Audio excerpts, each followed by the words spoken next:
así periódicamente xuntar a técnicos especialistas e historiadores que nos axuden a desenrolar este ciclo de chamamos de nós pensar a cidade. Non queremos esquecer e agradecer o ciclo que hai xa 7 anos a Asociación Outro Vigo é Posible fixo esta reflexión con aquel ciclo que se chamaba Vigo no Debate e pensamos que temos que continuar esta labor, pois o tema da cidade nos afecta a todos e a todas e non deixará de ser unha preocupación colectiva para todos os que vivimos nesta cidade.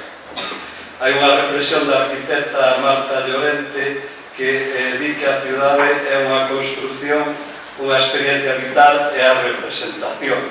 Entón, reivindica que pensar a cidade é tamén unha forma de construíla porque só se incorpora o coñecemento da historia, os imaginarios culturales e a experiencia dos seus habitantes podense proyectar boas cidades. Históricamente, a cidade foi un espazo ambivalente que pode convertirse no peor dos infernos ou a mellor forma de liberdade. Precisamente pola mirada histórica reivindicamos a singularidade tamén da nosa cidade na que de maneira asombrosa un único nome propio integra unha inmensa diversidade na que se é capaz de xerar vínculo preservando tamén a autonomía individual. Hoxe temos con nós a Xosé Carlos Arias, lugués residente en Vigo, catedrático de Política Económica na Universidade de Vigo. Entre as súas numerosas publicacións destacan os seus últimos libros La Nueva Piel del Capitalismo, co analista de Economía e catedrático Antón Costas, e tamén o libro Nuevo Institucionalismo, Gobernanza Económica e Políticas Públicas. La Torre de la Arrogancia, tamén con Antón Costa, e tamén é columnista de varios medios de comunicación, onde sempre nos está ofrecendo a súa visión sobre o que pasa na economía hoxe en día. Por outro lado, temos aquí con nos a Xoan Carmona, que todos o coñecedes, vigués e catedrático e director do Departamento de Historia e Institucións Económicas na Universidade de Santiago. Inicialmente a súa investigación centrouse na historia marítima, empresarial, industrial e patrimonial de Galicia, exerceu o comisariado de diversas exposicións e proxectos sobre a conservación do patrimonio industrial e marítimo en Galicia e diversas capitales europeas, e de subliñar a exposición Galicia Industrial, coa que se inaugurou a sede viguesa da Fundación Parría de la Manta, cando tiñamos nesta cidade eses contenedores que asitaban un pouco culturalmente a cidade. Destaca as publicacións o atraso industrial de Galicia, o empeño industrial de Galicia e as familias da conserva, o sector das conservas, do peixe, a través das súas sagas familiares. Tamén realiza un notable compromiso divulgador. Entón, temos unha combinación entre o coñecedor da historia económica e empresarial da cidade e un analista actual e contemporáneo que creo que esta mesa vai a dar para moito. E temos con nós nada menos que a Media Pérez, sindicalista, que é unha honra para esta cidade ter unha representante sindicalista que nos vai a servir de axudar a moderar a mesa. Entón, gracias aos tres por estarles aquí e por axudar a contribuir desinteresadamente a un Ateneo máis aberto. Gracias ao Concello e á Concellería de Cultura por facilitarnos este espazo cheo de historia da cidade. Grazas a vos pola vosa asistencia, seguirnos nas redes sociales, no blog, no Facebook, en Instagram, e seguiremos noutros actos pensando a cidade. Esperemos seguir reflexionando e creando cidades xuntos. Vos pido que axudedes a espallar o Ateneo, porque canto máis sexamos, máis cosas podemos facer e máis independientes seremos. E tamén axudarnos a construir tamén unha cidade máis libre e máis crítica. Grazas a todos.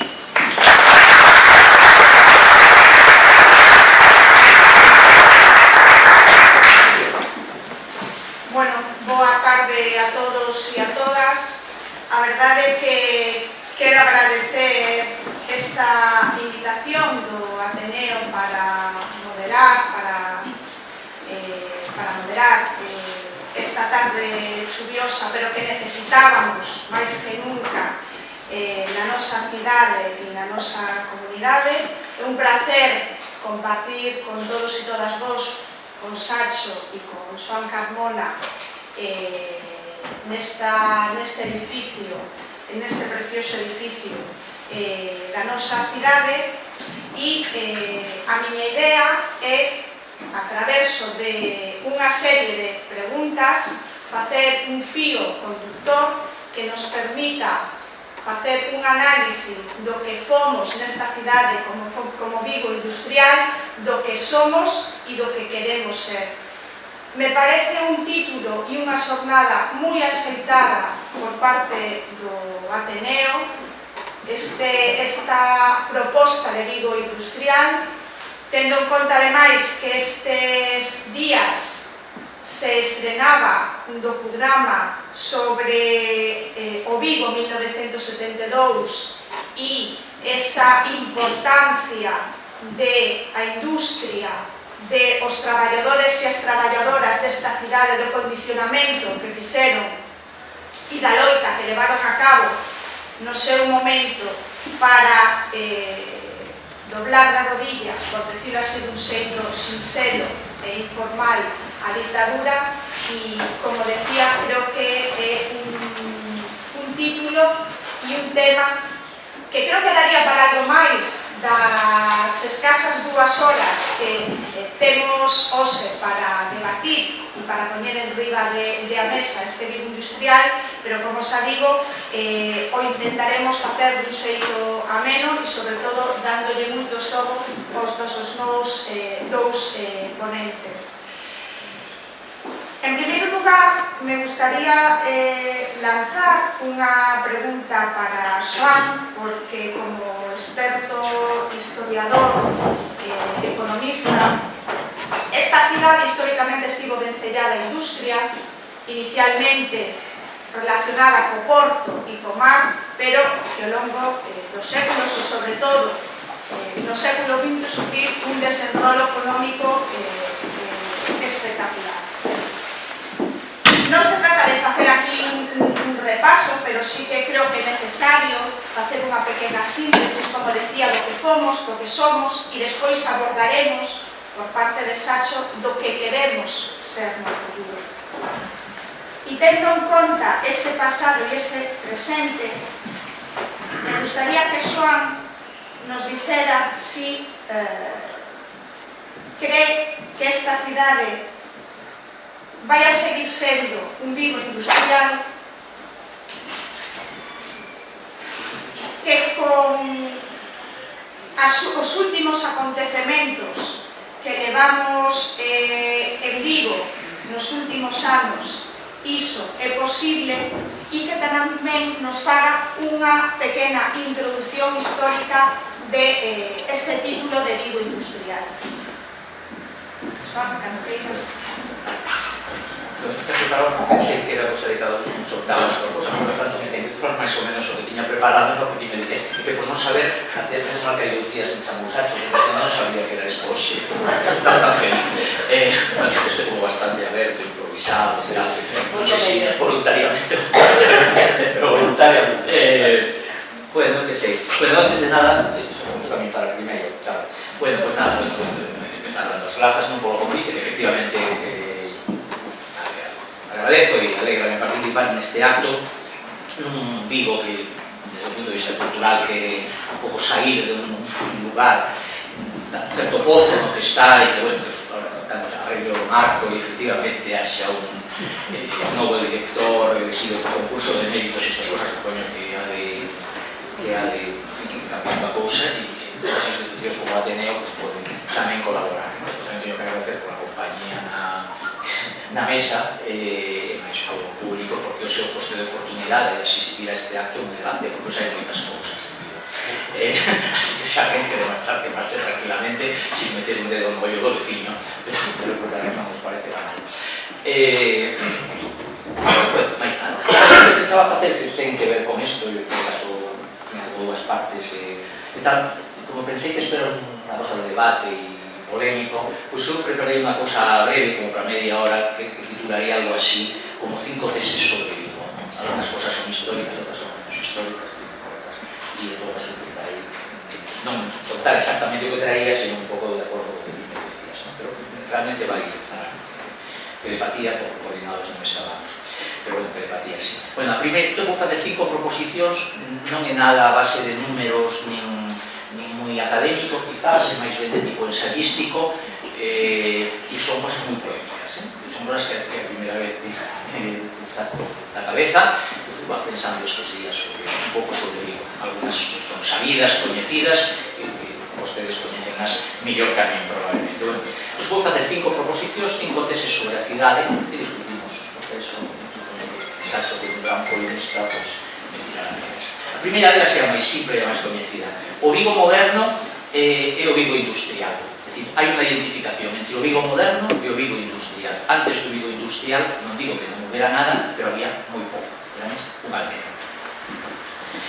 Cando digo que o Vigo moderno nace a industrialización, refírome aos 30 anos anteriores á Primeira Guerra Mundial, aproximadamente 1880-1914.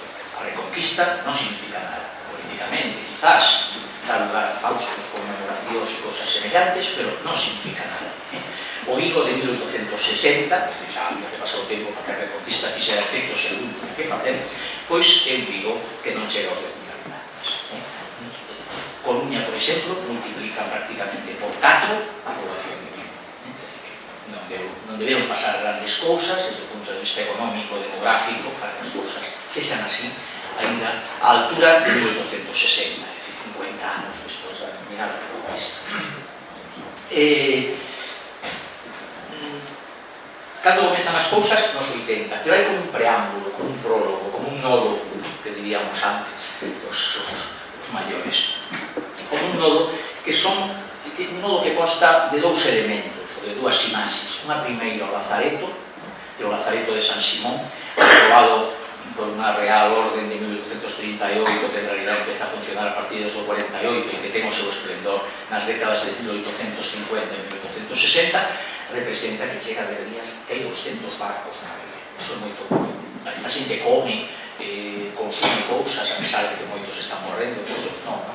Entón, aparte de provocar fogos fatuos en San Simón e San Antonio, pues, representa unha demanda importante e para o comercio importante, dá a coñecer a ría de Vigo no mundo. E o segundo elemento importante, na mesma época, tamén 1860-70, ese preámbulo, ese prólogo da industrialización, e, por tanto, do Vigo moderno, porque o Lazareto non afecta moito, nin ao urbanismo, nin en outras cousas a cidade.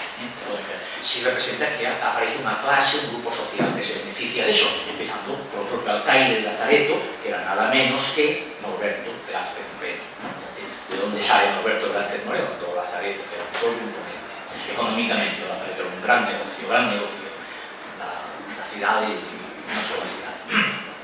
E o segundo digo que o negocio dos emigrantes. O segundo é a chegada, a partir dos anos 50, dos 60, 70, de transatlánticos, barcos de compañías estranxeiras, todos prácticamente, que paran en Vigo a coller emigrantes, e tamén algunhas outras cousas, pero sobre todo emigrantes. Isto parece unha chorrada, porque un pensa, pues paran, marchan, non deixa nada, pero sí que deixa moitas cousas, porque estes barcos ás veces averíanse, necesitase xente que os arregle, non? Por lo tanto, hai o por lo menos que asude, o que se entere como arreglar os motores e estas cousas, as calderas de vapor. Entón, isto crea en algunhas persoas da cidade, algúns pequenos talleres mecánicos que se van especializando nisto e van aprendendo de máquinas. Entón, en Vigo pasa a ter unha ventaxa que aquel xente que sabe algo de máquinas. Somos Sanjurjo Badía, por exemplo. Antonio Sanjurjo Badía foi quizás un deles, pero logo haberá outros. Son xente que Antonio Sanjurjo Badía era o habilidades, chamaba yo, o maravillas tamén. Non tiña unha formación formal, técnica, pero sí, pouco a pouco, de outras persoas igual, en toda a zona do Areal, empezan a saber facer cousas, e isto será moi importante posteriormente, porque empezan a facer unhas cousas e para outras. Pero ademais estes barcos hai que facer esa consignación, o habituallamento, se necesitan despachos de aduanas, hai que saber se queren baixar un produto, que arancel, que impostos de importación paga, e isto fai que se desenvolvan aquí unha serie de axentes de aduanas, comisionistas, axentes de carga, toda unha serie de profesións realizadas ca práctica do comercio, porque os economistas pensan que o comercio se move espontaneamente, o comercio move, entre outras cosas, este tipo de xente. Pois aparece en Vigo tamén esta categoría de personaxes E durante os anos previos ao que é propiamente a industrialización, entre os anos 1860, 1880, 85, estes personaxes son claves na cidade, porque son o prólogo da industrialización.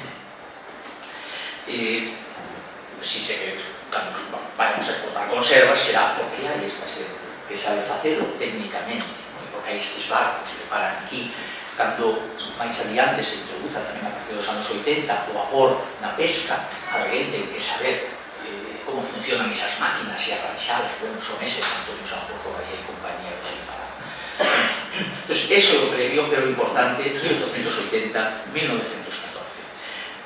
Sobre todo a primeira década dos anos 80, 90, fíxense, vou citar de corrido unha serie de cousas que pasan e que aparecen na paisaxe urbana neses anos. 1880 se funda a Caixa de Aforros, no 86 a Cámara de Comercio, no mesmo 86 a Escola de Artes e Oficios, no 86 o primeiro depósito comercial, no 86 se constituye a Junta de Obras del Puerto, no 82 Enrico Tamberlín canta e inaugura o Teatro Circo, o Tamberlín, por se chama, porque inaugurase con unha actuación de Enrico Tamberlín, o famoso.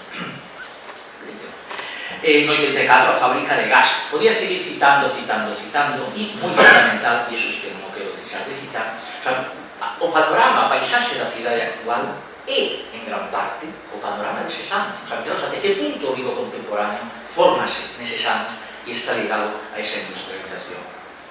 Chega o ferrocarril no ano 1885, pero sobre todo queria citar un asunto que é o ensanche. No ano 73 formárase a compañía, a empresa destinada a facer o recheo da antigua praia, do antigo areal, do areal das Monxas, vai a redundancia, e isto acaba no 81, faise entrega dos terreos e a xente empeza a construir. E a primeira rúa que se construye é a Rúa da Victoria. A Rúa da Victoria é fundamental na historia da Rúa da Victoria e o que se chama Alameda de Compostela, pois é a parte occidental do antigo areal das Monxas. Iso é importantísimo, por qué? Porque xa se configuran dous espazos na cidade que son os dous primeiros espazos modernos na cidade. Guixar é onde están as fábricas e a Rúa da Victoria onde están os edificios onde viven, onde empezan a vivir, vive Correa, vive Masó, vivemos na Vila, vive toda esa nova burguesía industrial e comercial, vive na Rúa, non todos, pero casi todos na Rúa da Victoria, mesmo existe unha fábrica, alguna de conservas, alguna dos barreras, e ali é onde xogan os fillos de toda esta xente que serán a seguinte xeración que ligándose e casando entre eles, casi todos serán eso que algúns chaman a sardinocracia, outros chaman de outra maneira, porque é injusto reducir a sardinocracia, porque hai outras moitas actividades distintas de propiamente a sardiña, non?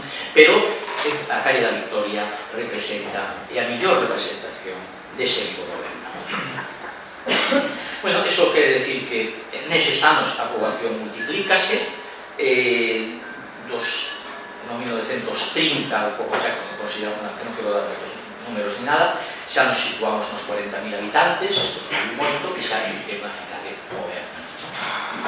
Nas vísperas da guerra. Segunda proposición. Segunda proposición.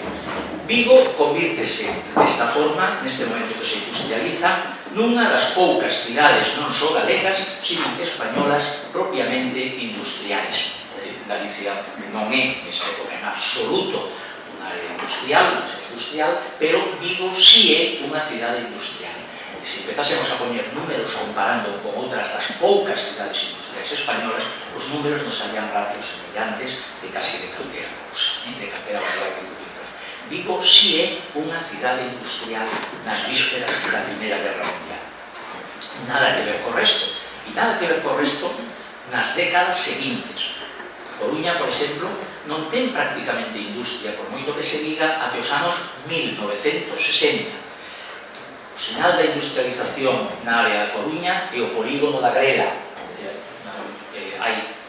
Se instala o primeiro transformador, o gran transformador no polígono da Grela, e detrás do transformador vai a industria. Até 1960, a Coruña, é certo que tivo algunhas poucas grandes empresas, pero eran moi poucas, moi escasas en número, por tanto non facían pandilla, e ademais, podíamos decir que de carácter espasmódico, é dicir, moito brillo a fábrica de tabacos, moito brillo a fábrica de calzado Senra, unha fábrica tipo tipo bata, checa e tal, pero dura pouco, pero suben e baixan, ollo, a ver o que pasa no futuro con alguna. Pero esta segunda proporción é relativa a que, digo, si é unha cidade industrial, e en eso é unha das poucas de España, pouco máis de así, como media dúcia, e en Galicia é rara avis. Terceira tese, a industrialización viguesa é singular, rara, extraña, incluso en términos internacionais, porque é moi vencellada ao mar. Eu sempre comento como a industria que chega ao mar, non é novo, cosa que non poden decir en Noruega, nin en Islandia, onde diríamos que sí, pero en Islandia o prato típico é o cordeiro, e o que a industria de orixe marítima é unha cosa moi recente. En Noruega a industria moderna nace co textil, non nace ca conserva, nin co cosa parecida. Aquí sí, en Vigo sí.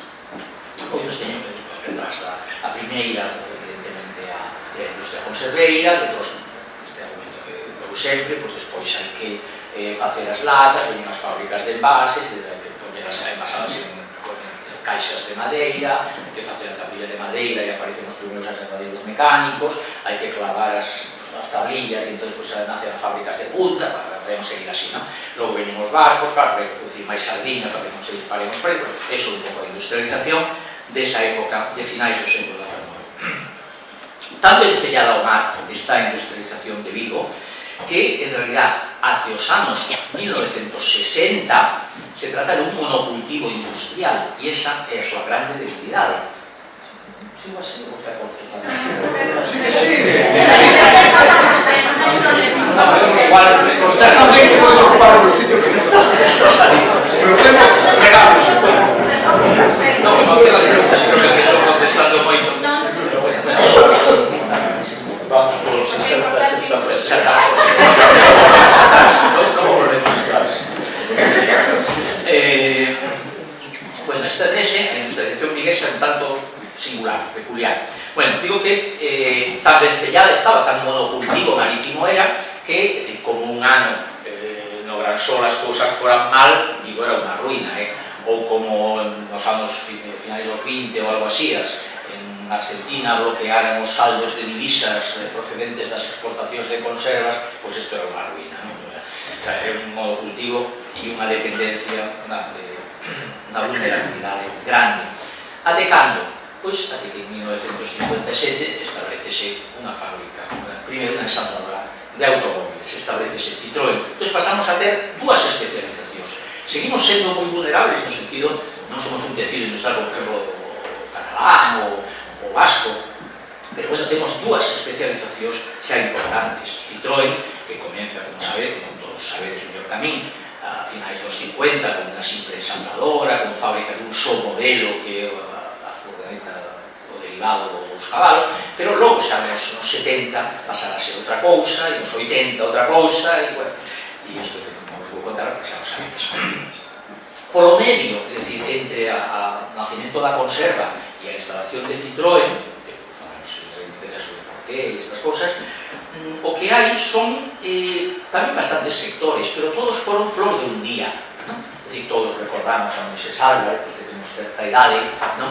Que era quen de facer cousas fastuosas e que facían, bueno, pues desde o recordo porque me va en autostop algunhas veces, solta un coche de un Mercedes con un chofer terrible e tal, había unha porta dun coche negro, pensabas que te iban a secuestrar, cando era neno, bueno, cosas destas, non, era moi simpático. Ou, por exemplo, cando todos coñecedes a anécdota de cando paga, bueno, financieramente Álvarez, o grupo empresarial sempre foi moi vulnerable, pero durante unha época era moi potente, moi poderoso e moi forte. Entón, en unha daquelas, resulta que por unha serie de débedas interveñen na empresa, por un interventor, tal, porque as débedas moi fortes, entón, tiña dúas débedas de 2 millóns a dous bancos distintos, unha débeda de 1 millón de pesetas era o Banco Pastor, de Coruña. Entón, intenta negociar con Barrio de la Maza e tal, e outro dice, ya, déxate de chorrar, así paga. Entón, que fai Moisés Álvarez? Pois manda os seus empregados por todo Vigo a conseguir pesetas, aquelas rubias que había, que eran monedas de unha peseta, chaman rubias, enche 2 camións con rubias, todas as rubias de Vigo, as meten 2 volquetes, vai a Coruña, ali onde estaba a sede do Banco Pastor, e a porta do Banco Pastor vacía os 2 volquetes. Bueno, as anécdotas de un pouco máis distendido, pero bueno, quero decir que todas estas... Pero isto foi flor de un día, o sea, un éxito grande durante un tempo, un emprego importante, pero con moi poca base. Algunas outras das que podemos falar, só citaba esta. Bueno, pero, por lo tanto, mar e automoción.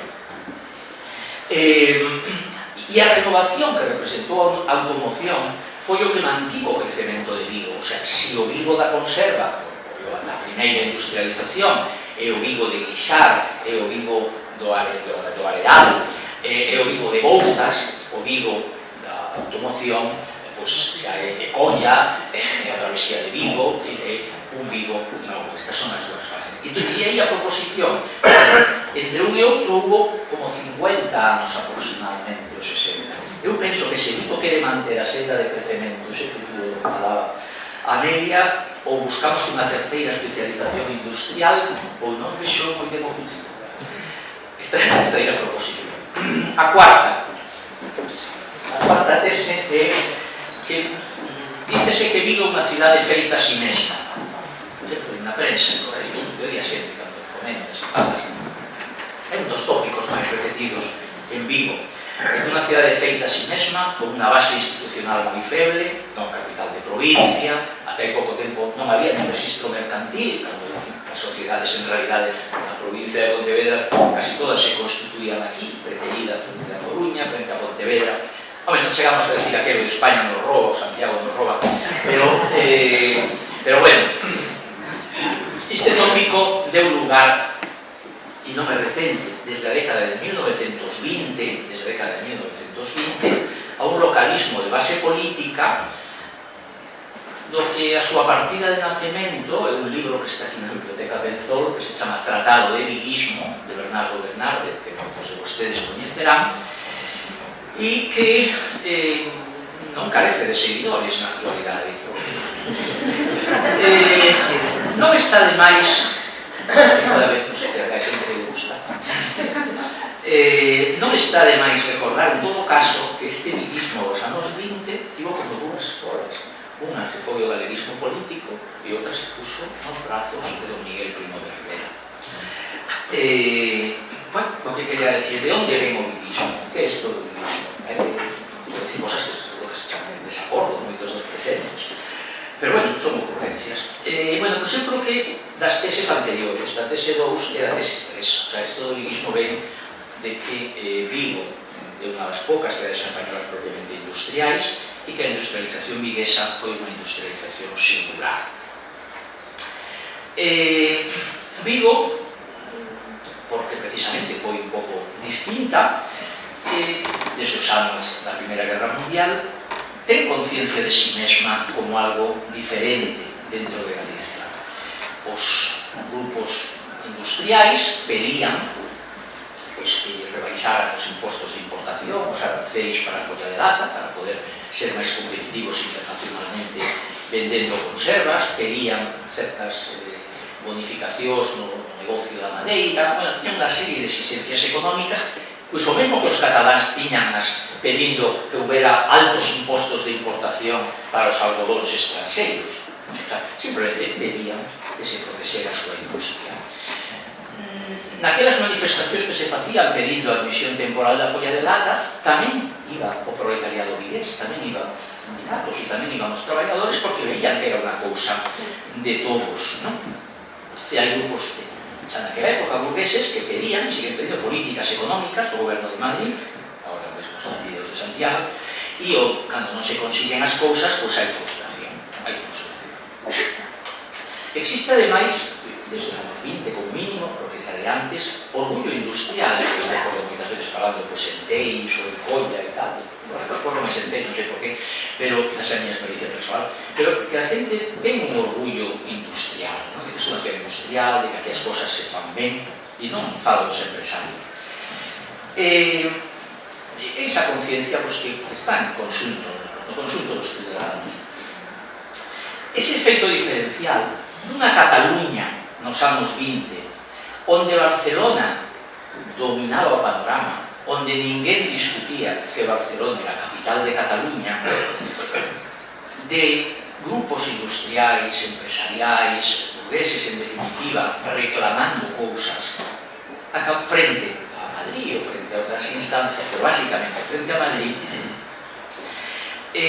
acabou plasmándose ese feito diferencial no catalanismo político.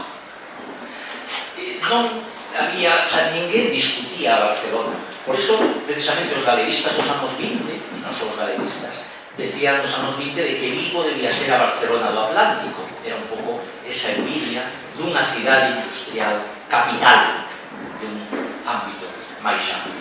E iso que ocurría ali, aquí non ocurría. Ali existía ese liderazgo de Barcelona, pero aquí todo se discute, a los anos 20, se protesta, e esa protesta asume formas locais máis que nacionais. Por que? Pois por dous motivos. Un, este que decía que non había un liderazgo urbano claro. Naquel momento, nos anos 20, pois, ainda a Coruña seguía tendo máis habitantes que Vigo, Santiago pouco menos, Ferrol pouco menos. Había ademais unhas cidades eran ascendentes, outras descendentes, entón isto creaba problemas. Esa falta de liderazgo urbano claro era importante, pero dous, tan importante ou máis como o anterior, existía unha desconexión importante entre o que eran as reivindicacións económico-políticas do interior de Galicia cas do exterior. Mentras que en Vigo, cando digo exterior, non me refiro ao exterior, me refiro a Vigo, explícitamente. Vigo era unha cidade exportadora, librecambista en tanto as súas posicións de política económica, dependente da conxuntura. A conxuntura de Vigo dependía do que pasara en Argentina, do que pasara mesmo en Francia, onde se vendían bastantes cousas, do que pasara fora. Non tiña nada que ver co que pasaba en Lugo. A conxuntura económica en Lugo dependía do que pasara no resto de España. Aquí vendíamos derivados da pesca no mercado internacional, só 5 ou 10% iba para o interior de España, sin embargo en Lugo vendían gando, 200.000 reses cada ano para Madrid e para Barcelona. Os intereses eran completamente distintos e por eso Castelao tiña o corazón partido, como diría Alejandro Sanz. Castelao un exemplo bo para indicar esta cuestión de como sufre el e como sufre outra xente esta cuestión, o feito de que nos anos 30, principios dos 30, gran depresión, na maior parte dos países levantan barreras arancelarias e é máis difícil exportar. Entón, eso resolvese ou alíase con tratados comerciais. España está negociando un tratado comercial con Uruguai, lo que confían en que irá con Argentina, e isto permitiría desbloquear o comercio exterior, e do interior de Galicia hai unha oposición fortísima a este tratado. Todo o movimento agraísta está en contra deste tratado porque pensan que vai entrar carne de Argentina que vai competir cos gandeiros galegos. En Vigo todos queren que se faga o tratado, pero a morte porque é a salvación de unha serie de sectores que están en crise. Castelao fala con uns e con outros, e hai correspondencia de Castelao con José Ramón Curvera, que era o presidente da Unión de Fabricantes de Conservas, actual ANFAM. Este le decían, oye, que hai que defender a industria e tal e cual, e os outros decían que hai que defender o outro e tal. E, ao final, a tradición agrarista do galeguismo político de aquela época leva a tomar posición polo interior, rompendo, non digo que radicalmente, pero prácticamente rompendo por todo. Estes dous elementos que decían, esa ausencia do auténtico liderazgo urbano e esa desconexión entre os intereses de Vigo e os do resto, quizás detrás de Vigo puede estar García e un pouco Marín e outra cousa, pero Marín tampouco exactamente, e esta segunda desconexión fixeron que esta reivindicación, en vez de traducirse en un galeguismo político, un catalanismo político pasa en Cataluña, aquí se traduce máis ben en un localismo político que se traduce en un movimento non só desto do libro de Bernardo Barreiro, sino unha liga de defensores de Vigo e outra serie de elementos. Este tipo de tendencias localistas aparecen particularmente en momentos de crise, nos cidade, porque aquel momento hai unha crise moi forte, o 1925 é a quibra do Banco de Vigo, que era o gran banco de todos os industriais da cidade, e, bueno, na crise tamén temos outro exemplo, por poñer outro, nada máis, pois a crise esta que empeza en 2007, que tamén deu lugar a un ascenso deste lirismo, con unha oferta que eu compararía, en certo sentido, con aquel que os anos de hoy. 5, que acabo. 5 minutos, chegan, chicos, a 5 minutos. Non, creo que chegan 5 minutos. 5. A historia é unha... Ahora falo de historia. A historia é un activo intangible, dito en términos contables. A historia é un activo intangible. O que é o pasado e o presente, o futuro, hai moitas cousas, pero señalaría dúas. É o espazo. E outro, que tamén señalaría, sería a propia percepción que temos dos mesmos. Nos percibimos a cidade de unha determinada maneira e isto ten un efecto importante para moitas cousas. E o espazo é o mesmo. En un momento unhas cousas, este espazo da cidade, noutros momentos haberá outras. Espazo é conciencia de nos mesmos, percepción de nos mesmos a través do tempo. E digo que a historia debería ser un activo para mí.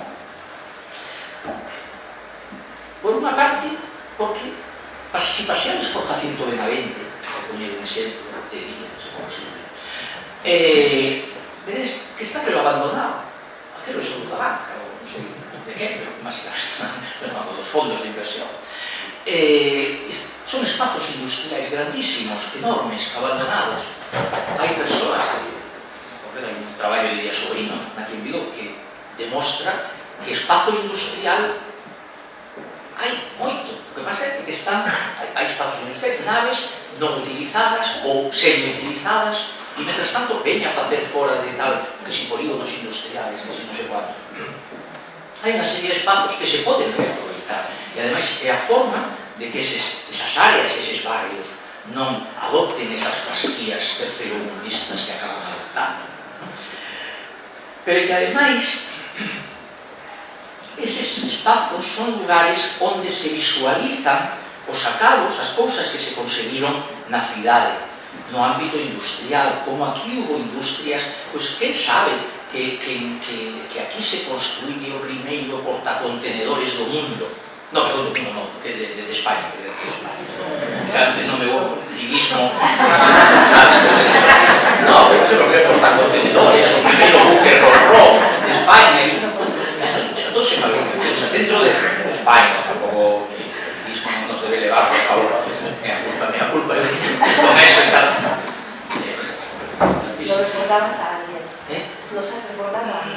Sí.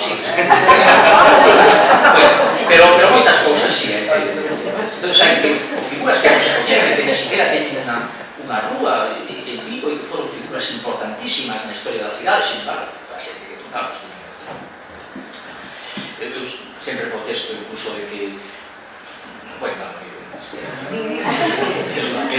bueno, quero decir que como lugares, eses espazos representan ademais elementos de patrimonio non só dese valor como espazo, sino tamén como espazo e como parte da nosa memoria, da nosa concepción histórica, sino tamén outros valores distintos.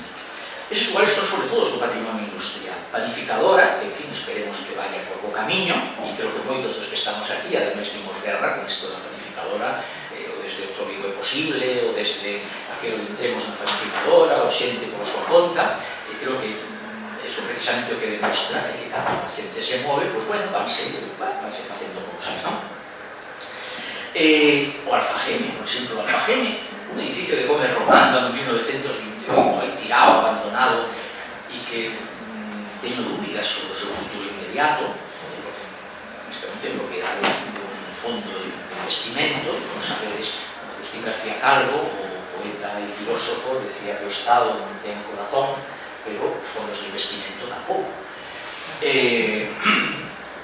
Bueno, la artística, o propio barrio de Guisar, Albo, La Cristina, representan grandes e bonitos espazos construídos que non só cumpren a función da memoria industrial, de ofrecer unha imaxe industrial da cidade, sino tamén de axudar a reorganizar o espazo, algo que en Vigo resulta perentorio. Salvar e reutilizar o patrimonio industrial non é cousa de románticos transmitados, historia, un punto, se non me rollo. sino que ademais é que a forma de enorgullecernos do que fomos e de tomarlo como punto de partida do que queremos ser.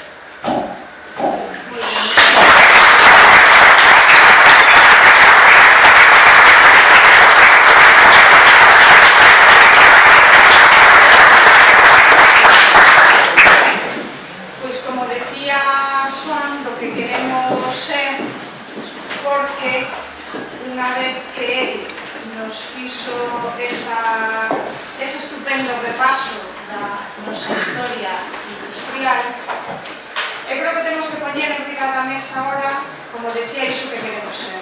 E sabemos que o futuro industrial desta cidade non vai a pasar por as mesmas condicións que foi no pasado. Me refiero que todos sabemos que nestes intres se está falando e xa estamos, ademais, desde fai anos en Industria 4.0. Industria 4.0 na que esta cidade, coa súa conformación empresarial e con a súa, podríamos decir, especialización en mano de obra intensiva, ten un montón de retos en riba da mesa para abordar esa Industria 4.0. E a mí me gustaría preguntarme, neste caso, a Sacho, que debemos de facer, ou que cree, máis ben, que debemos de facer ante este novo escenario de Industria 4.0, si pode ser certo, como decía Xoan, que para abordar o futuro, incluso para abordar ese futuro de Industria 4.0 e en algúns países que xa se está falando de 5.0, é necesario crear, como dice él, esa nova especialización para que sigamos tendo ese plus esta cidade de futuro e bueno, deixo aí porque teño unha pregunta máis, pero despois vou la fago los outros. Muy bien, vamos a ver cómo contesto a eso. Porque, a ver, bueno, antes de nada, bueno, gracias a Xomeli, gracias a Ateneo, ¿no? por la invitación a estar este acto así, tan amable, tan grato, con tantos amigos, además, con Xoan, además, que é un amigo que é do Pleistoceno anterior, e que además eu creo que é a primeira vez que coincidimos nunha mesa, ¿no? Nunha conversa así pública. O Ateneo ten encontros maravillosos. O Ateneo que vai a ter encontros maravillosos. Fenomenal. Pois, dito isto, o segundo que digo é contarles un secreto. E é que, claro, acaba de falar Xoan que non hai dúbida que é a persona que máis sabe do que acaba de falar, a historia industrial de Vigo, só lo sabe, non? E agora teño que falar eu que desto moita idea non teño, esta é verdade, non? Porque isto está moi longe da miña especialidade, non? Cando me propuseron, non? O Ateneo, claro, Ateneo, cousa, non? Son ateneísta, e entonces uns bons amigos insistentes, convincentes, pois non me quedou máis medio que aceptar. Eles finalmente dixeron, fala como, porque non son experto nesto que vou decir, entonces o deben de tomar o que vou decir a continuación unha persona, pues como un cidadán que ten alguna preocupación por estos asuntos e que ten alguna idea solta de como funciona unha economía moderna, non? Entonces eu vou tentar de fiar un argumento para chegar a responder, senón non son capaz de responder, vou tentar de fiar un argumento en varios pasos os que somente ao final desta parte, somente ao final vou mencionar a palabra Vigo expresamente do que eu sector industrial en Vigo, non? Porque, claro, respostar a esta cuestión neste momento ten bastantes complexidades, entre outras cousas, porque teríamos que situarnos exactamente en que punto está a economía e en que punto está a economía industrial, non? E a economía de Europa, de España e de Vigo está nunha situación no que hai moita terra incógnita, hai moita terra incógnita, hai moitas preguntas fundamentais, interrogantes que son os que hai debate importante. Neste momento non hai consenso entre os economistas.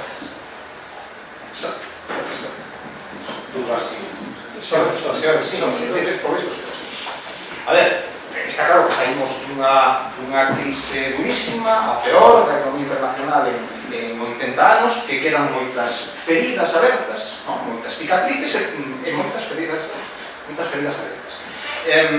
Cal é a situación exacta neste momento na que estamos? Pois estamos xa nunha recuperación xenuína, non? Digna dese nome, ou estamos nunha especie de terra de ninguén.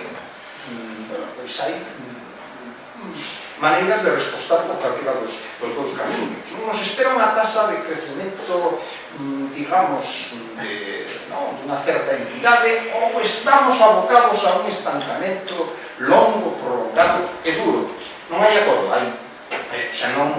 non hai unha resposta escrita nas estrelas, digamos, sobre isto. Hai quen efectivamente opina fundamentadamente que vamos a unha tasa de crecimento, digamos, a 2%, pero tamén ten moito éxito o argumento do estancamento secular, unha cousa do que os economistas falan moito nos 2 ou 3 últimos anos, por razóns de sobredéreda, por razóns tecnolóxicas, por razóns demográficas, por outras razóns que nos pode estar esperando, sobre todo, particularmente, os cidadáns europeos, por tanto, os cidadáns vigueses, nos pode estar esperando unha tasa de crecemento próxima a cero durante 15 ou 20 anos. Isto marcaría bastante entonces a resposta. Hai moitos, seguirá isto que me gusta a mí chamar o bucle do malestar real, moi importante que existe neste momento. O bucle do malestar, isto de que problemas que se originaron na economía viñeron na política, originaron todos estos fenómenos raros que están volvendo á economía no curto plazo, pero todo eso se manterá no longo plazo. Pois veremos, porque a situación do sistema industrial en xeral, do sistema económico, do sistema industrial e a nosa vida, como cidadáns, que somos vigueses, podría haberse marcado por isto. A segunda cuestión se refire xa, o segundo paso, se refire máis, digamos, entrar máis na cuestión do sector industrial. De que entendemos hoxe por industria? Porque a industria está en regresión en todo o mundo, isto sabemos. Vivimos en sociedades que podemos chamar posindustriais, o sea, un tópico, sociedades posindustriais, o sector industrial retrocedeu, menguou en todo o mundo, un avance da chamada terceirización, avance do sector servicios, por razóns estructurais, tecnolóxicas, tamén por cousas que teñen que ver con opcións que se fixeron. En España se fixe unha opción nos anos, a mediados dos anos 90, que primou outro tipo de actividades industriais que teñen que ver co crédito, cas finanzas, co ladrillo, e isto, tamén recompuxo a estructura productiva do país en contra da industria. Agora, moitos pensamos que, efectivamente, que vos sería recuperar a industria, recuperar a industria como sector económico, aquilo de tocar cousas, tocar e producir cousas, despois de tanta cousa virtual. Isto é unha quimera, é unha ilusión. Poderemos un serio, porque efectivamente hai unha dinámica de recuperación no sector industrial no mundo, sí, pero que, si existe eso, non ten nada que ver con que todavía entendemos por industria que foi, nos estuvo contando xa moi ben durante todo este debate, o sea, que iría por esta etiqueta, que a mí me parece horroroso, en todo caso, sería unha industria que tería que competir en mercados globalizados, unas condicións moi distintas das do pasado, en calquera caso, e ademais unha dinámica tecnolóxica que claramente está cambiando moito e que probablemente nos esperan cambios aínda máis importantes no futuro. Agora, competir, está claro que competir non se pode competir, nos mercados internacionais non se pode competir en precios e salarios, por varias cosas, entre outras cosas, porque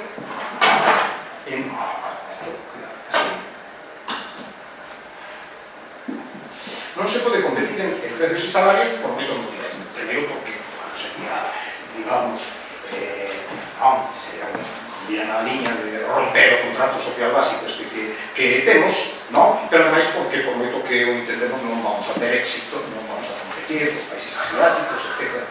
Hai que competir en outras cosas, hai que competir en diversidade de produtos, hai que competir en sofisticación nas redes de comercialización, na logística, hai que competir en innovación, hai que competir en cambio técnico e hai que competir en coñecemento, que é un pouco a clave de todo este asunto. Hai que competir en coñecemento, en talento, que son cuestións que na industria de 20 anos, pois pouco se mencionaba isto, non? Ahora isto do coñecemento, o talento, está absolutamente en conectividade, estas son as claves para ter éxito nesa aventura, digamos, non?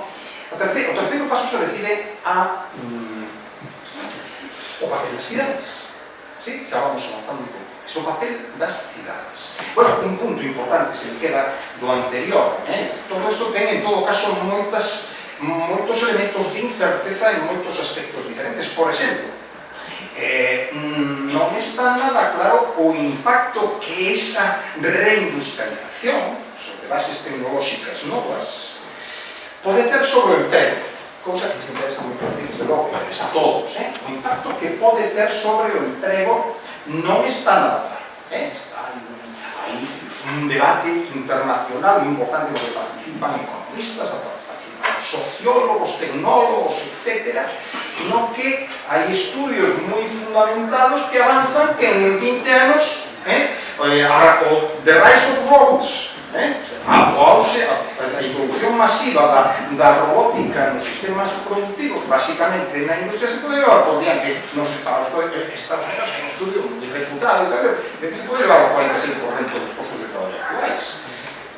Hai outros que dicen outras cousas, sí? E ademais aparecerán novos nichos de emprego, non hai que levantar, digamos, un temor generalizado, porque ainda hai moito asunto que xugarse nesto, pero hai un elemento importante aí, en todo caso, a retener, de que isto da industria 4.0 vamos a ver os impactos de todo tipo que ten, entre outras cousas, no caso de que teña ese éxito.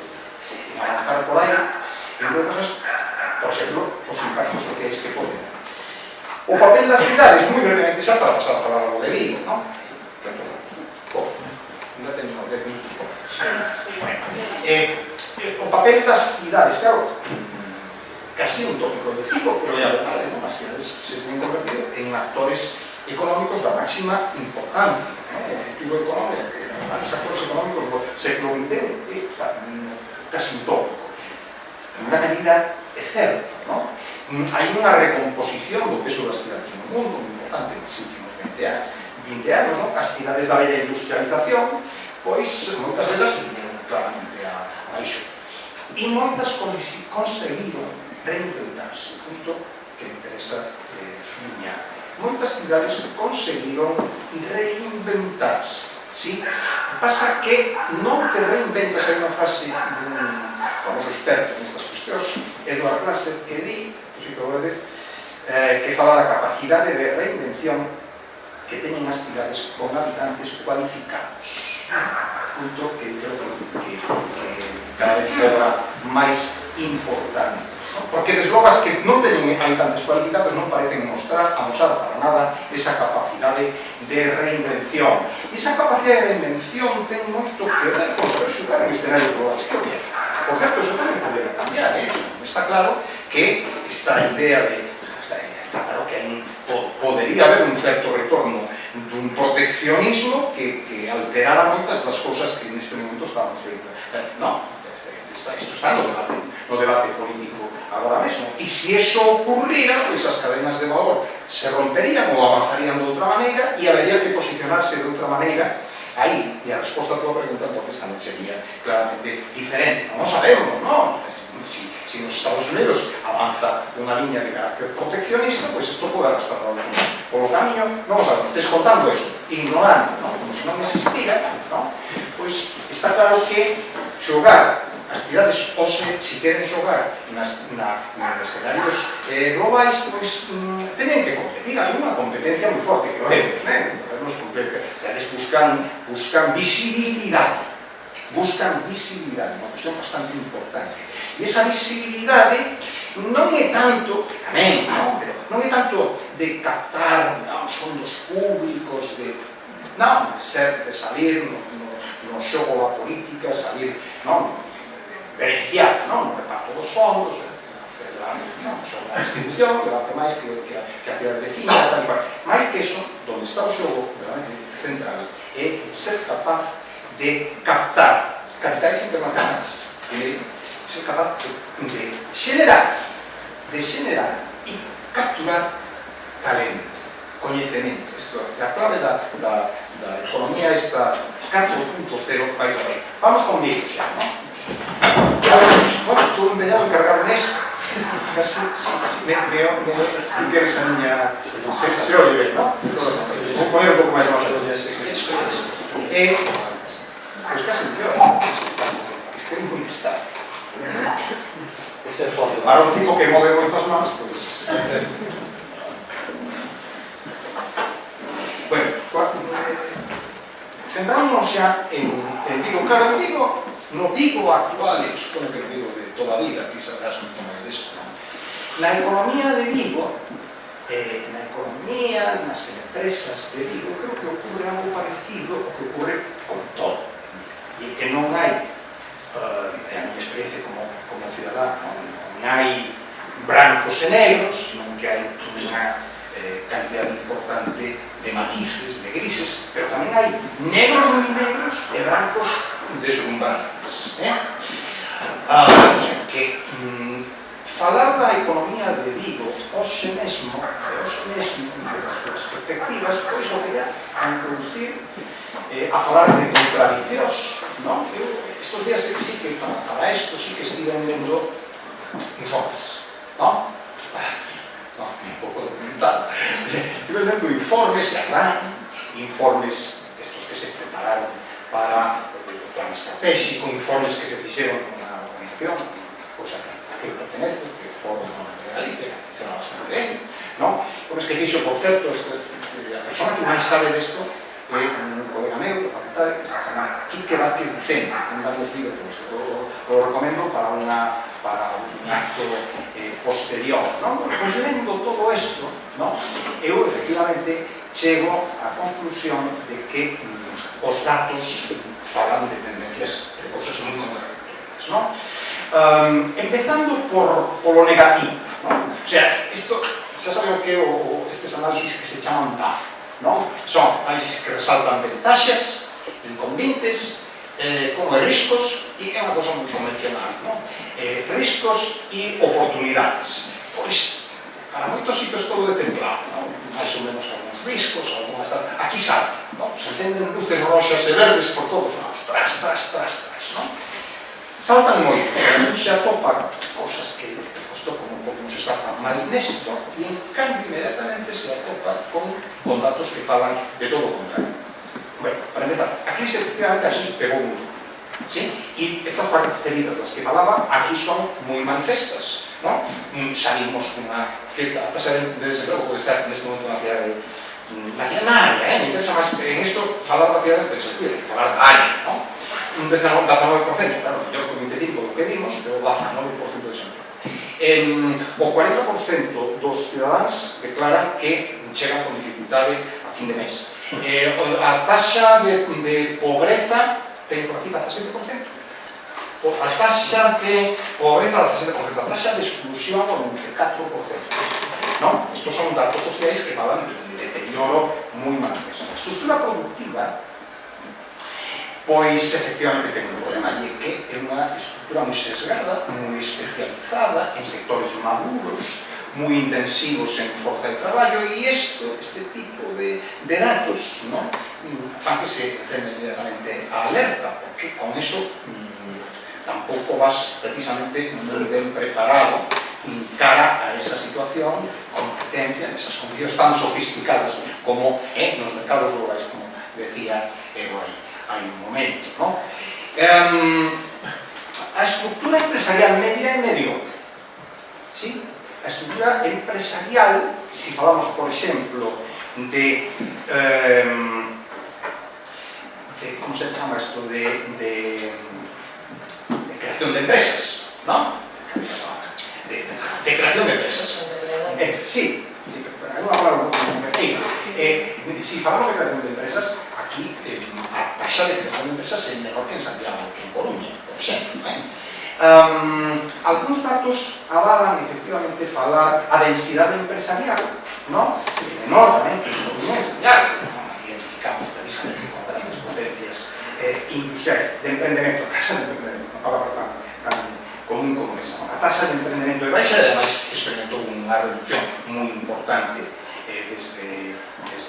comienzo da crise, ¿no? Hai malos indicadores institucionais do tipo de, o sea, que do punto de vista bastante importante, ¿no? O sea, o número de trámites que obrigado para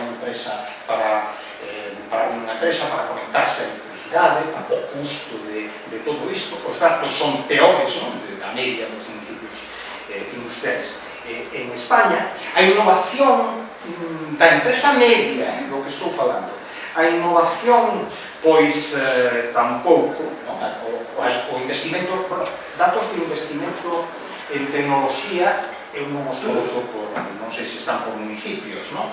Pero, sabe que este é un problema xeral de todo o país, ¿no? O sea, hai un programa da Unión Europea moi importante, pero oculto, ¿no? Que é a Xenda 2020, que fixa precisamente os objetivos para ir avanzando, ¿no? Cara a esa sociedade industrial definida desa maneira.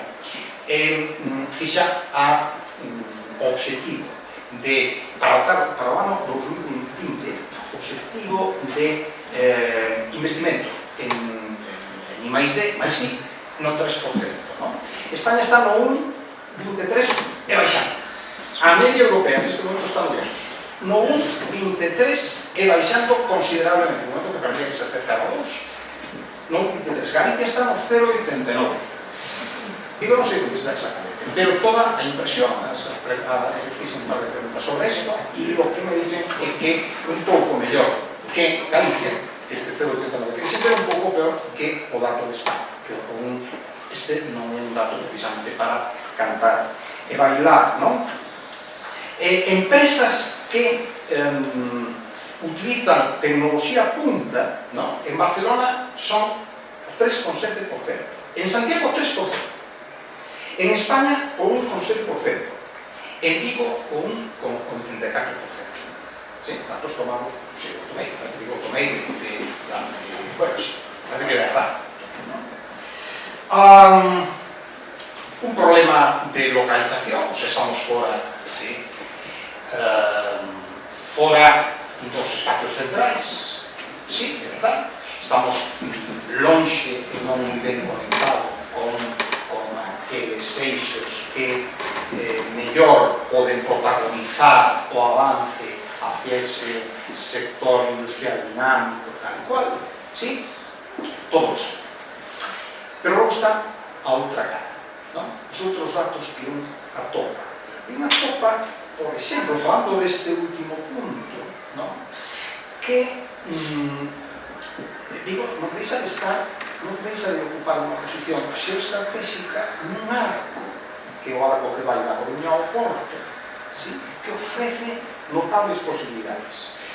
Unha cousa importante, curiosa, que está ocurrindo nos últimos anos é que o norte de Portugal ten uns datos económicos espectaculares, uns datos económicos espectaculares. E isto se pode ver de dúas maneras.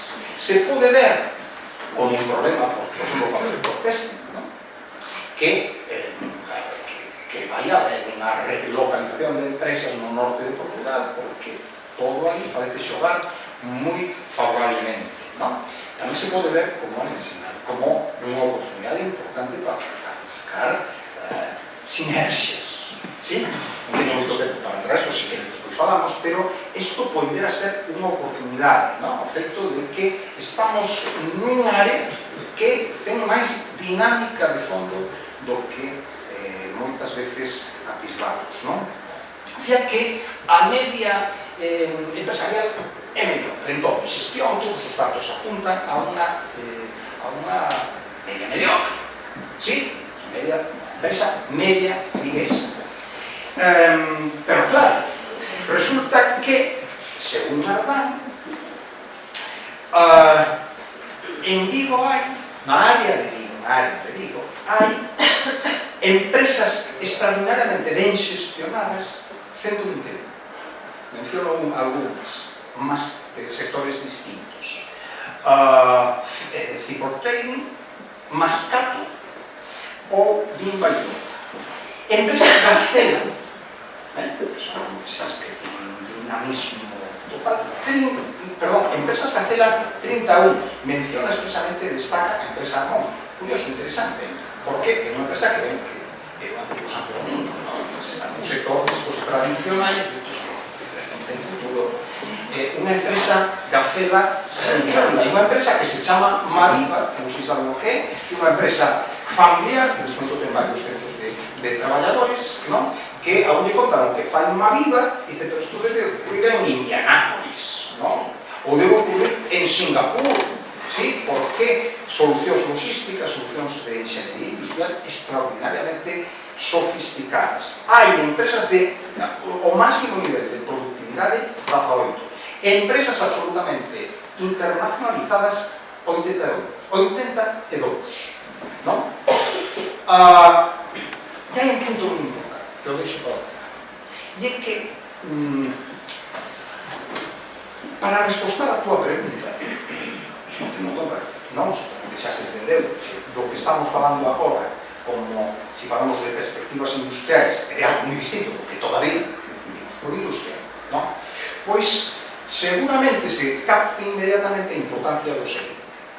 En Vigo hai un ecosistema de innovación que ten unhas oportunidades, un ecosistema local de innovación extenso, con como se dice eso, que chega a todos os puntos, unha multicapilaridade, non? Prácticamente non falta de nada, ¿sí? Ten sociedades de promoción, como Zona Franca, pode tocar de IGATE, ten clústeres establecidos, non? Unha trayectoria, xa sobre todo dos medios de Galicia, sobre todo a automoción e a moda, ten institutos de investigación acreditados no ámbito do mar, ten un instituto de investigacións mariñas, oceanográfico, ten a universidade que, sobre todo, non mater aquí, publicidade da universidade, ten o volumen xa de interacción coa empresa importante, con consellos de investigación xa bastante potentes, sobre todo nas áreas que máis quizá poden interesar neste ámbito concreto, non para outros debates, como son as tecnoloxías, e hai unha serie de infraestructuras que algunhas empezaron a ser potentes, pero que poderían serlo bastante máis. Esta Citexpi, asociada á Cidade Tecnolóxica de Vigo, que está na universidade, hai dous parques tecnolóxicos, o de toda a vida, o de Valadares, pero logo está este que chaman o Porto do Noel, que non sei se saben o que é, pero hai nada, había 20 empresas e agora hai casi 100. Hai 2 anos había 20 empresas, non? Isto son casi 100. Agora hai casi 100, e por certo, como rasgo a identificar, ten sido destacado como exemplo de arquitectura industrial sostible, o Porto do Noel. Hai centros tecnolóxicos como CEPMAR, en ámbitos distintos, sectores distintos, CEPMAR, ANFAP, Gradiant, asociado a tecnoloxías das telecomunicacións, hai, en fin, todo tipo de infraestructuras como centro de iniciativas empresariais. E hai un dato importante, e é que en enquisas feitas a expertos, non o consulto da poboación, en enquisas feitas a expertos, as 3/4 partes da pregunta de en Vigo hai exactamente a pregunta, segundo, un nivel de cualificación da forza de traballo alta, as 3/4 partes dos que contestan responden que sí. Bueno, todo isto adolece claramente de un problema de coordinación, de orientación, de coordinación, pero este é un caldo positivo moi importante para que se produzca esa reorientación, esa reinvención do sector industrial da cidade. Quero decir que o coherente con isto que estou dicindo, a pouco que se fagan ben as cousas, é que nun acto realizado aquí, estamos todos dentro de 10 anos a falar disto, ¿no? E probablemente non falemos tanto de automoción, bueno, iba a falar de automoción, pero se me pasou que xa non vou falar dele, ¿no? Xa non falemos de automoción, nin falemos de naval, ¿no? Por moito que non se xa remate, xa teño moito máis que decir.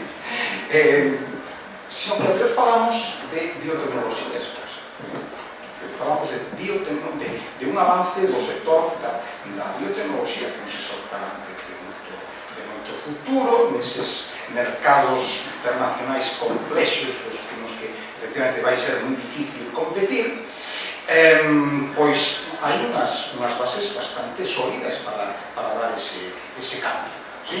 De maneira que ao final, pois esta cousa viguesa, de blancos, negros, grises, un pouco de todo.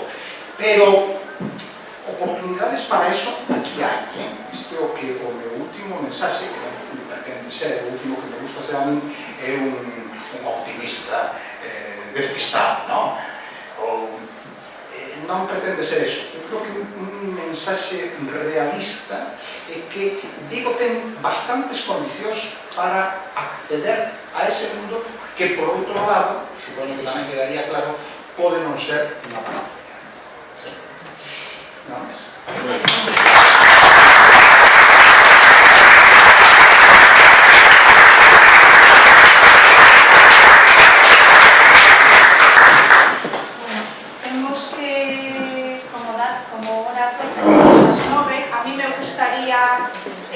Abrir ao final 10 minutiños, se podemos, para que se algún de vos queredes facer alguna pregunta ou alguna reflexión a fagades. Non sei se Xoan quere comentar algo con respecto a pregunta que lle fixen a Sacho, pero si decir que o inicio cando decía que tiña unha pregunta máis que despois o faría, bueno, pois xa me fixou unha intervención Sacho porque iba a falar dunha serie de datos que veñen no informe Ardán de 2017 que xa entrou, bueno, pois amosando esas contradiccións, como el decía, de distintas variables da cidade na que si se ve en algún aspecto alguna tendencia descendente, pero que por outra banda, bueno, noutras non está tan claro. Non sei se Xoan quere comentar algo con respecto a este tema. Muy breve. Mira, muy básicamente, outra cosa que está de acordo para que diga Sacho, moito máis estas cosas que a mí, e que en realidade o que el dixo é continuación do que non pude decir eu máis que moi pouco, que Vigo, pois como Escalango, Noruega, poñer un exemplo, pois este pouso, este fondo de armario que ten agora, que fai que sexamos optimistas, xa o ten desde cando menos a Primeira Guerra Mundial.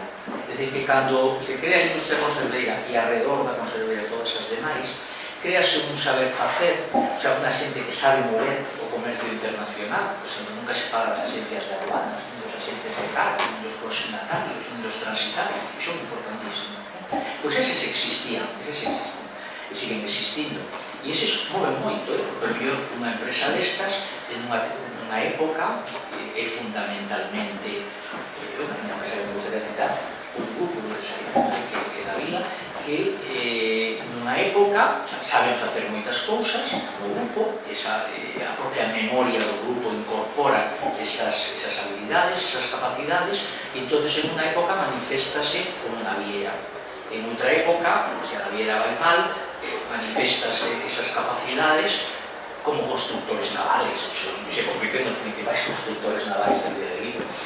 En outra época, se manifesta a logística. En outra época, posiblemente se manifeste de unha forma que non sabemos como se vai manifestar.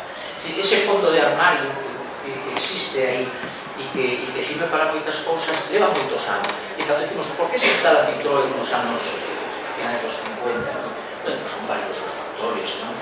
Desde logo, é Zona Franca, pero Zona Franca estaba precisamente porque aqueles aqueles personaxes dos que falei eu como no prólogo da industrialización, eles os seus descendentes que seguían aquí, foron os que impulsaron a fábrica, foron eles.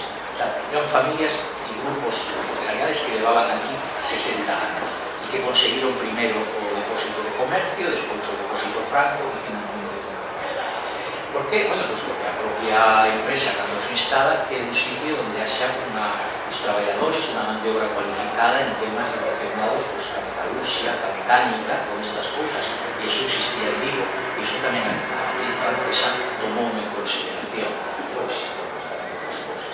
A propia localización do Porto de Vigo, porque normalmente Citroën que era unha empresa moi parisina, estaba saliendo de París e estaba montando a fábrica de Rennes. Entonces, claro, si la central de Citroën en Francia iba a estar en Bretaña, pues queda unha carreiriña de campo hasta aquí, ¿no? E non hasta Alsasua, que era onde en principio tiñan pensado para Citroën.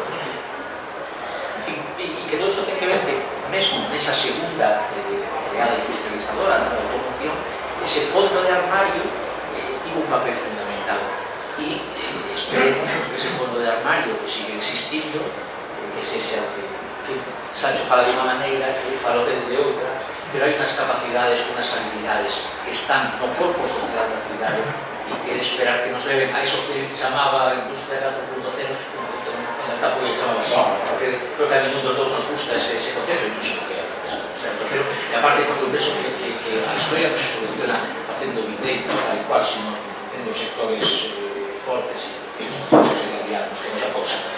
Pero bueno, mellor que intervenga sempre. Bueno, abrimos unha rolda de intervencións, preguntas. Ninguén quere comentar nada, ni preguntar nada. Hola. Te agradezco el dato de Velázquez Moreno, ¿no? El negocio que hay a veces, no solamente ¿sí oye? El negocio no solamente de la industria de fabricar cosas, sino de los servicios. Velázquez Moreno, con respecto a la leprosería, ¿no? Ya lo cuenta también 30 años antes el propio Negro, ¿no? Como la vía de Berrier, el fabricante de puntas de Azarcalde, y compite con el señor Valenoz, que era el rico del pueblo, que administraba el hospicio, ¿no? Es curioso hablar de ese sector, a veces no solamente los grandes industriales, que por otra parte tienen algo de responsabilidad en cuanto a que estamos hoy en la ciudad de Vigo, ¿no? Porque no han patentado nada, ¿no? En cuanto han podido, todo lo que el pequeño patrimonio de las luces así brillante que había en los años 20 lo han dilapidado para instalarse en las afueras. Hombre, vamos a hablar, Velázquez, esquina Colón, Banco de Bilbao, ¿no? Edificios de ese tipo. No hay memoria, no hay demanda. Es decir, Pamplona, 200.000 habitantes, Vigo, 300. Pamplona tiene 2 teatros de ópera estables. Vigo, no hay demanda. Es decir, nuestra burguesía, nuestro sector se ha dedicado a la periferia de alguna manera. Hay otros sectores que la mantienen en la ciudad.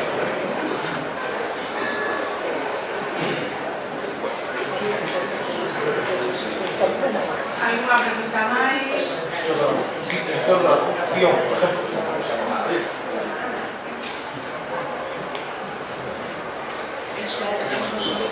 No, aquello amigo.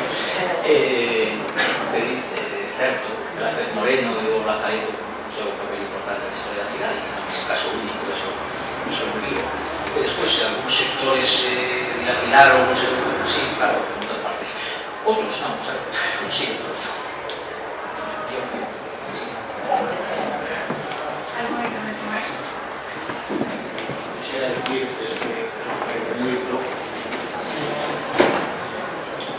Quisiera decir que me alegro moito deste novo foro, en mi opinión, creo que van en gusto de los personas que estamos aquí de ouvintes e a mesa. Tanto o profesor Carbona como o profesor Arias, que me gusta moito ver a prensa, son verdadeiros. Ben, eu quixera que comentar alguna cousa dese, é dicir, en Vigo muitas veces dá unha sensación de caos, de uns tiran por un lado, outros tiran por outro, a xente que dice o outro non, os do sí. Esta cousa da coordinación, é dicir, como unha sociedade moderna e bastante culta pode organizarse para tirar todos para camiñar no bo sentido. Especialmente, por exemplo, a política, o sector da política, para que se tomen as medidas correctas que nos leven ao mundo. Ademais, moitas gracias por todo. Se nos parece hai unha pregunta máis que nos fala tamén en resposta de todo a final de todo.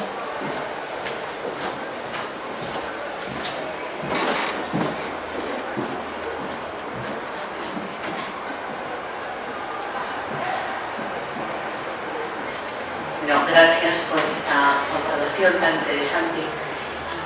Es una idea que se suele manejar mucho, la de la influencia de Cataluña en Vigo, de los catalanes, los industriales catalanes que vinieron ahí.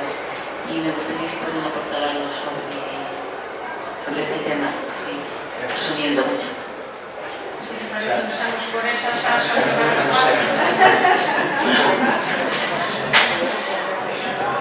Es un tema complicado. Hay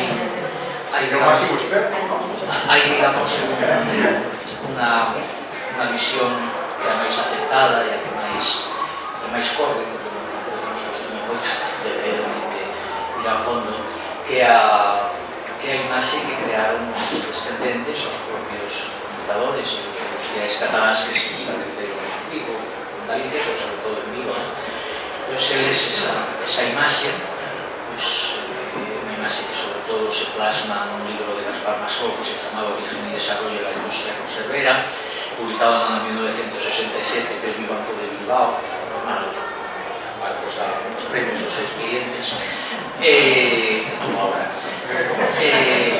As cosas non cambian, pues iso é sempre. Entonces, bueno, pues que iba a decir que nosotros éramos unos exportadores ou unos tal, bueno, nosotros estamos aquí, nos convertimos nos industriais do sector e tal, nos convertimos en ese sector, que fixemos as cosas moi ben. Entón, bueno, pues en ese libro dan versións, conta cosas tan curiosas, podemos utilizar outra expresión, como que José Conservera nace en Vigo, el día que Agustín Conservera paseaba por Area Longa, por la playa, entonces ve un barco francés que naufragó y caeu en una lata de, una lata de conservas, y entonces dice ¡Eureka! Porque descubre que as sardinas se poden meter tal, entonces ahí nace a industria conservera galega. Come armas de Deus, a verdad, está ben, é simpático, pero non outra cousa. Outras cosas porque de 30 anos antes se fabricaban conservas, por estas áreas.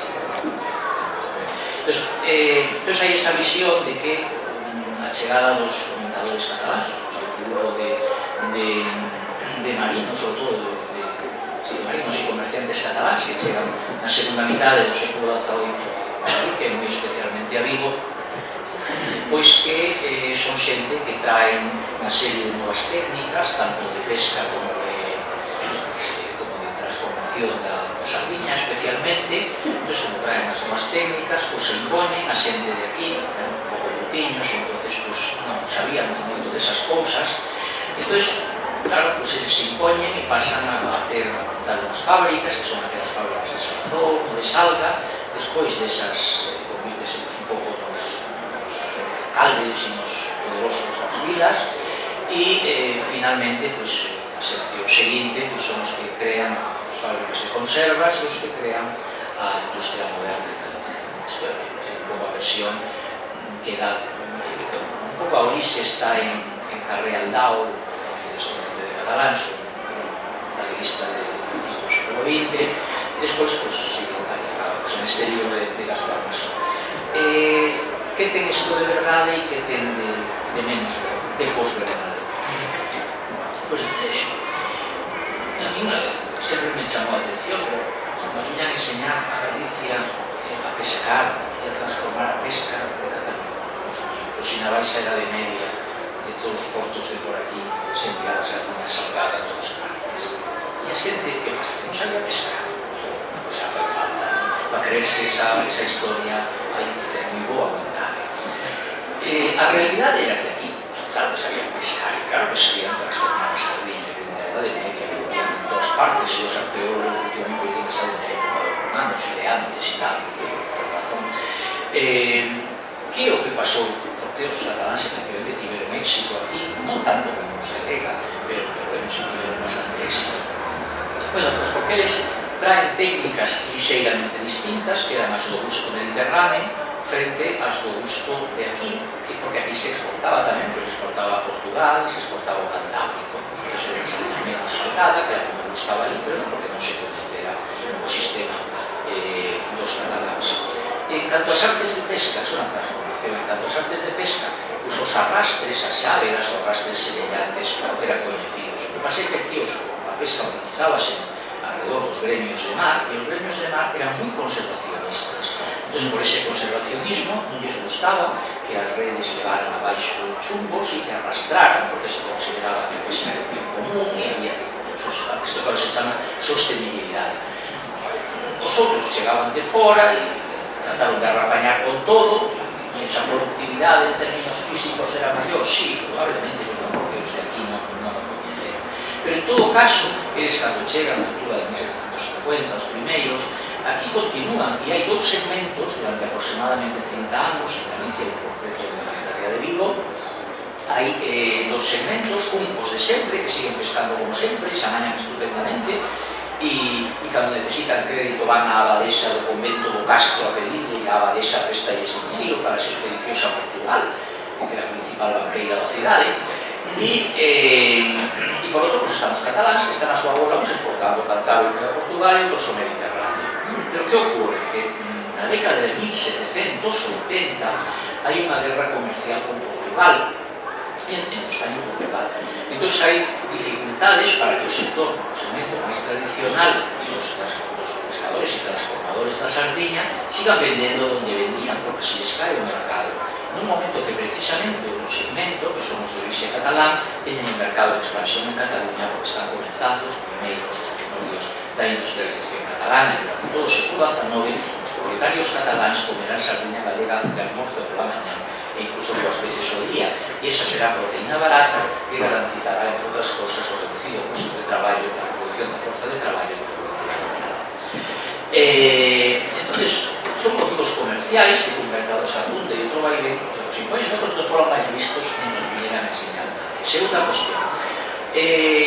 Tampouco foron todos os fomentadores cataláns, se collemos os listados dos fomentadores, os empresarios da Salazón durante o século XIX, das areais de Vigo, dos 3 principais areais de Vigo, vemos que moitos son cataláns, pero que moitos son de aquí. E se facemos a prova máis adiante e nos veremos os conserveiros, que foi moitos apellidos cataláns, mas ou Fouquera, non sei cuantos, os Alonso, Palacio de Oriente eran de Bayona, de toda a vida, os López Valcárcel eran de Sarria, de toda a vida, os López Valeiras eran de Dozón, o sea, hai diversas orixes e non tiñan a maioría, porque, bueno, foron os que máis despois morreron, os que máis tampouco os que máis aguantaron, que sabemos agora, ven cantos cataláns quedan na industria conserveira, e aparte que, entre outras cosas, cando se monta a industria conserveira levaban 3 ou 4 xeracións aquí, non se pode decir que foran cataláns, porque eran, o sea, en un momento, bueno, pues acabamos, xa está. Pero decir que iso dos cataláns se ten bastante de mito, que é unha parte de realidade, pero bastante. No, meu modo de ver, entón, que non comparte isto. Gracias. Bueno. Un cambio de tercio demasiado, ¿no? De sector, desde luego. Bueno, a ver, no sé, se me ocurre decir que eu creo que o futuro, que había o futuro exixe avanzar por 3 meses, isto creo que é muito tempo. Por la vía da educación, por la vía da innovación e por la vía das boas institucións. ¿Sí? E as 3 teñen que avanzar por o mismo. Eu creo que, sin eso máis duro, por certo, as 3 teñense deteriorado de unha maneira significativa en España, de maneira constatable, constatable por todos os lados, con datos, claro, se ten traducido no noso ámbito máis concreto, sen ningún adulto. A cuestión das boas institucións, cando falo de boas institucións, non solamente falo das institucións públicas, que da política.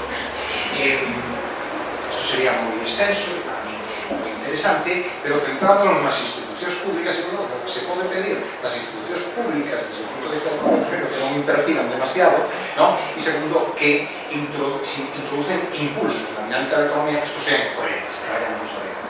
E aquí, eu creo que desde hai moito tempo tivemos, aquí, así falo de Vigo, tivemos un problema de isto exactamente, e que tivemos esta cuestión de ter diferentes agentes principais, ¿no? A zona franca, o Porto e a alcaldía actuando moitas veces con criterios diferentes, o cal se advertiu en moitos aspectos da cidade, falo como cidadán, ¿no? En aspectos urbanísticos evidentemente, pero tamén o que ten que ver coa política industrial se verá desde cada un destes aspectos que non se permite. E claro, o peor que lle pode ocurrir a un corpo que experimenta estas tensións contradictorias é precisamente unha